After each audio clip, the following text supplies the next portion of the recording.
So, the story begins with our main character reincarnating and waking up in another world, a world that is completely new to him. After stepping outside, he observes this world and how it functions. Then, he uses his water element and water appears in his hands. In the next scene, our main character is standing in front of an angel. The angel says, "It's been a long time since someone came here, and this is not your afterlife." The angel then replays the incident that caused Rio's death. Rio realizes he was killed and is about to be reincarnated. He asks, "What do I have to do in that world?" The angel replies, "You can do whatever you want there. You're not being sent with any specific task." Hearing this, Rio says, "Then I want my life to be peaceful." The angel explains that the world he's being reincarnated into is called Fee, where some people can use magic spells, though such people are rare. He adds, "You are most compatible with water magic, so you're being given water magic to use." With that, the angel reincarnates him into the world, along with a house and 2 months worth of rations. We see the angel again, explaining about Rio's house. No direct attack can ever hit your house. Think of it as having a barrier around it. Inside the house, Rio finds a book filled with information about various monsters. He thinks, "I've never read this language before, yet I can read it so easily." He finds another book that teaches him about magic.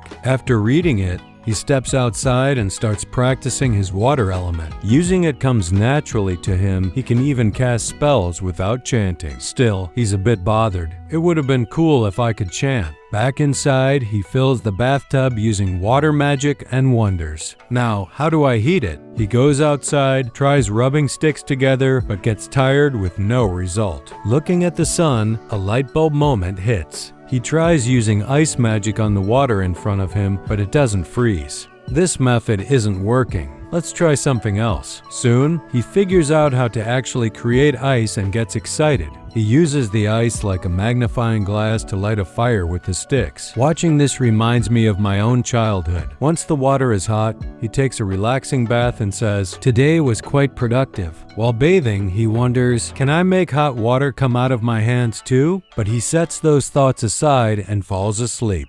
The next morning, he eats heartily. Suddenly, he remembers. The angel said he only has 2 months of rations. After that, he'll have to hunt. He's worried hunting means leaving the barrier where monsters can attack, and he only has a knife. One thing is clear. He needs to learn attack magic or his life will be over. Outside, he creates water balls and throws them forward. It works, and he's happy, but thinks there's not much power in this attack. Let's try something else. He tries a water jet, but it doesn't go far. Disappointed, he suddenly finds himself back with the angel. Rio asks, "How do I use magic in this world? Can you tell me?" The angel says, "There's a simple rule. You have to imagine. The stronger your imagination, the stronger your magic." After intense training, Rio's water jet becomes much stronger and travels farther. He's even learned to produce hot water, which thrills him. In the next scene, he can create ice in the sky, though the process is slow. This ice magic is great, but I'm thinking of making an ice. Attack. He forms an ice crystal and tries throwing it, but it doesn't go far and falls nearby. I think I made a mistake. Throwing it like water is tricky. Weird thoughts flood his mind. If I use this in a fight, I'm dead for sure. But he doesn't give up and keeps practicing.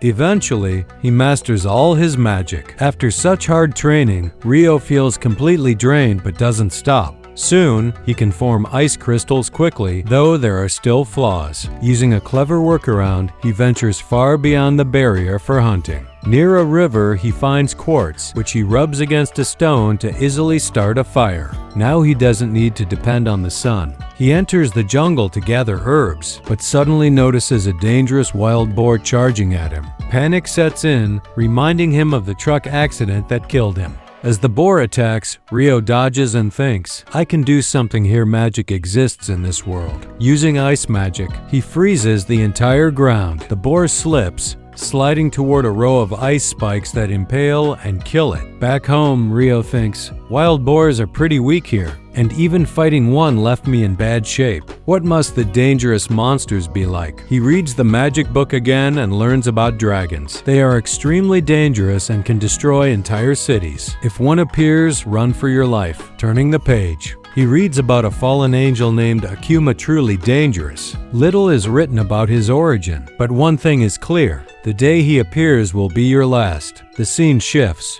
Rio, swinging through the jungle like Tarzan, is suddenly attacked by a giant hawk. He creates shields and runs. The hawk uses air slashes and a deadly beak attack. Realizing escape is impossible, Rio fights back with multiple ice attacks. The hawk dodges and gets close. Rio forms an ice shield. The hawk crashes into it and is injured but still fighting. Rio notices the damage and scares it off. Phew, close call. I almost died today. His peaceful life is slowly falling apart. In the chaos, he loses his way home, and then a headless knight appears, terrifying him. Troubles keep coming. After fighting many monsters, Rio learns to use his abilities well. In water, he easily defeats a giant octopus.